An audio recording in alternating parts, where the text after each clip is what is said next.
spiritual laws. Those are spiritual laws at work. This is why they are rich.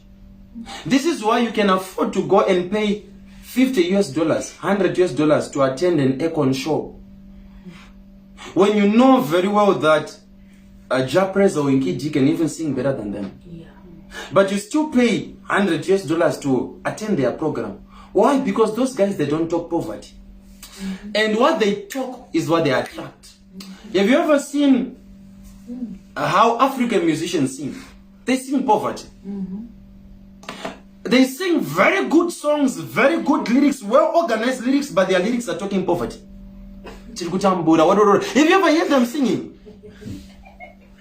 I'm showing you a mistress here. Yeah.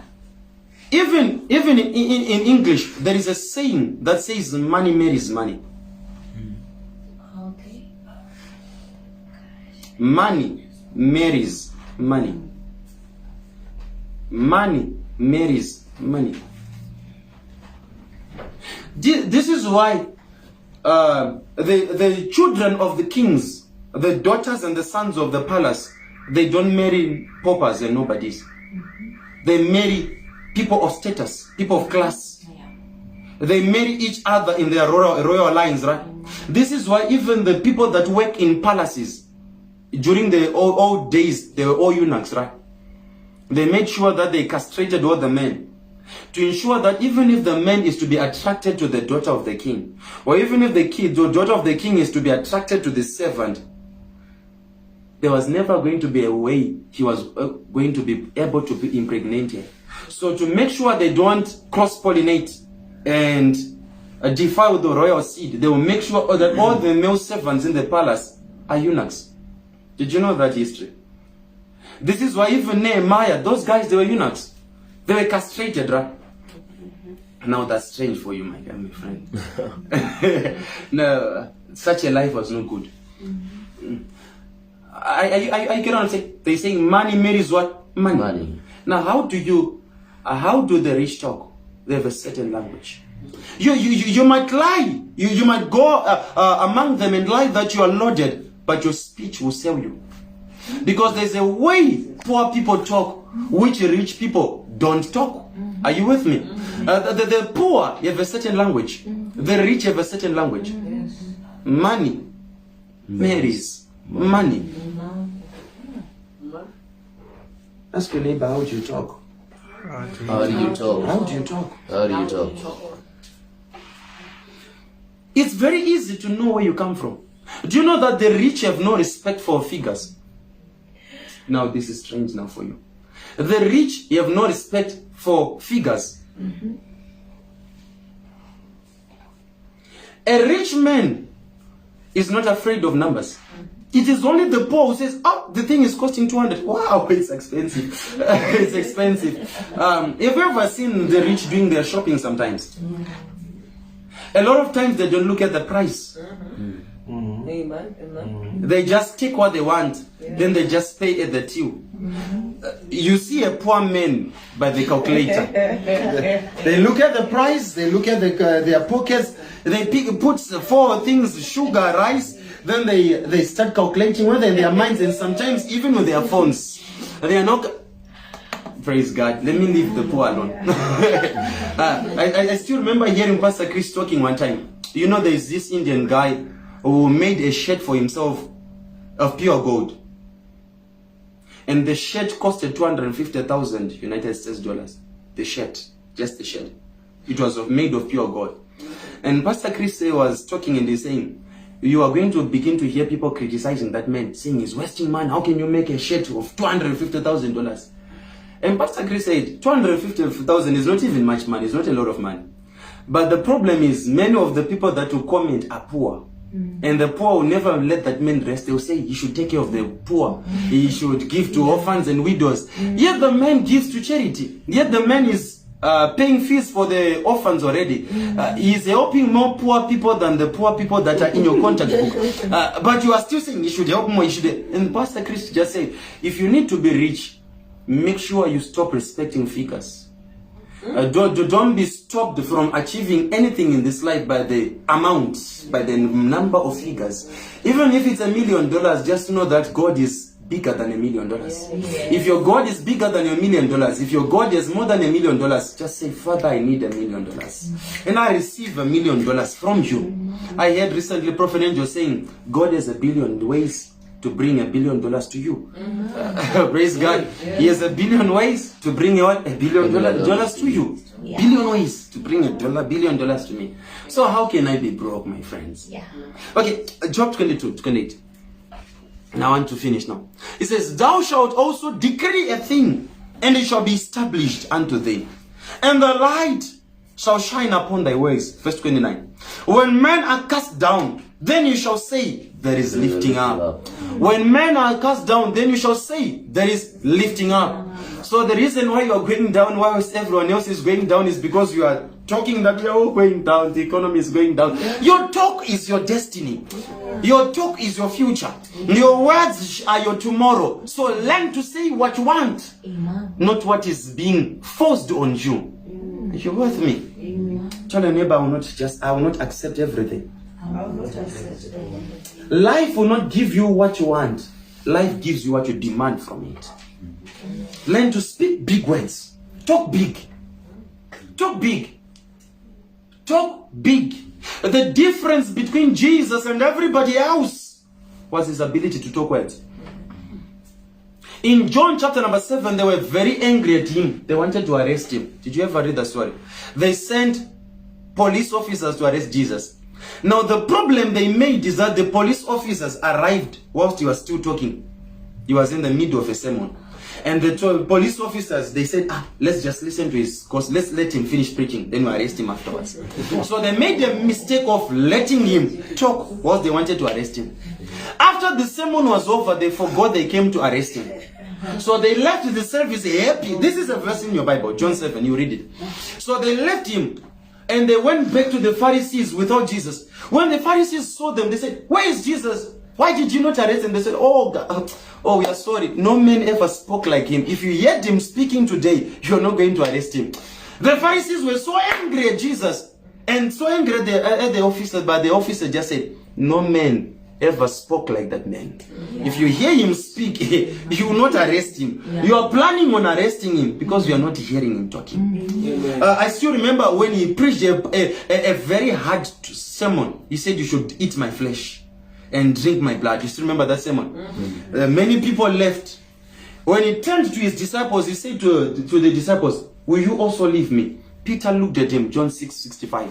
He says, from where? He says, to where will we go? You have the words of life. No one speaks words of life like you do. He says, you have the words of life. What distinguished Jesus from everybody else was his ability to speak. Was his ability to what? To speak. What should separate you from everybody else is your ability to what? To speak. Let everybody say you are proud. Don't care. Don't mind them. They don't pay your fees. They don't pay your rent. They don't give you food. They don't give you oxygen. I'm giving you secrets to life. Never say you are broke in this life. Never say you are poor. Are you with me?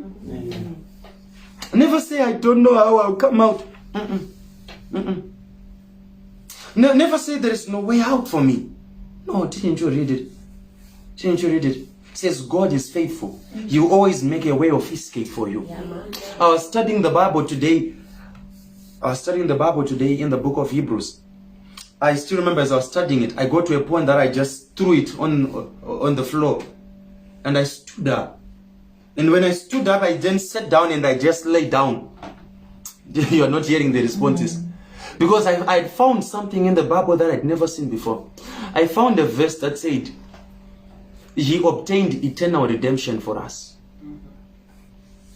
That destroyed my mind. I'd read that verse. I've even preached it. I have sermons on that verse. But I'd never seen it before in the way that I saw it today. That Jesus obtained eternal redemption for us. Do you know redemption? Redemption is from the Greek word apolotrusis. It means rescuing, deliverance. It means to be rescued from evil. So when it says Jesus obtained eternal a redemption from us means that there is no situation, there is no disaster, there is no trouble that God cannot rescue me from.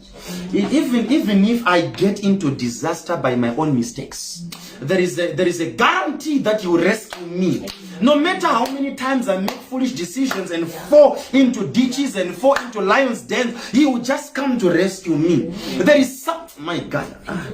Let's leave that one. Let's leave that one. Let's come back. It says, you shall say there is lifting up. And Jesus distinguished Himself from everybody else by His ability to what? To talk. You know, the Pharisees spoke about demons. Jesus spoke to demons. There was a difference. They spoke about leprosy. Jesus spoke to leprosy. Jesus spoke. How do we cast out demons? We cast out demons by what? By words. Jesus spoke to the wind. He says, peace be still. He spoke to a tree. He says, no man will eat from you again. He spoke to nature and nature obeyed Him. Then He said something that destroyed my mind. He said to us now, if you believe, you shall say to this mountain, be removed and be cast into the sea. He says we have power even to speak to things. He says go and speak to nature, speak to mountains. I told you I once fired that Econet lady, right? So remember, I once fired it. She's a thing that I once fired. Praise God. Because Jesus said you should speak to what? To mountains. Should speak to things. Should speak to what? To things. I want us to speak to things for a few minutes here. I want us to speak to things. Because what makes us powerful is our ability to speak to things. Am I still alive? What makes us powerful is our ability to speak what? Things. Look at your neighbor. Tell them what has never been seen. What is never been seen is about to be seen in my life. It's about to be seen in my life. Tell your neighbor, cars that have never been seen in Harare. Cars that have never been seen in Harare. You see them parked at my house. You see them parked in my house. Okay. Let me give you a scripture of backing for this that we're about to declare. 2 Corinthians chapter number 4, verse number 18. It says, why we look not at things that are what? Sin. 4:18. 2 Corinthians 4. It says, why we look not at the things that are what? Sin. But we look at the things that are not sin. For the things that are sin, says they are temporary. But the things that cannot be seen are permanent, eternal. That's a very confusing verse. How do you look at things that are not seen? It says, why we look not at things that are not seen, but we look at things that are. It says, why we look not at things that are seen. It says, we don't look at the visible. It says, I don't look at this. Very beautiful thing. It says, I don't look at this. It says, but I look at the invincible. How do you look away from what is seen and look at what you cannot see? Through the word of God. It says, when your EcoCash account is saying to you, there is $0. When Net1 is telling you your WhatsApp bundle is depleted. When you're looking at those things that can be seen. When they are telling you your rent is overdue. All that can be seen, right? Look away from that. And look at 1 Corinthians 3, verse number 21. Let no man boast in men, for all things are yours. Whether Paul or Apollos, or Cephas, or death, or life, or things present, or things to come, all are yours.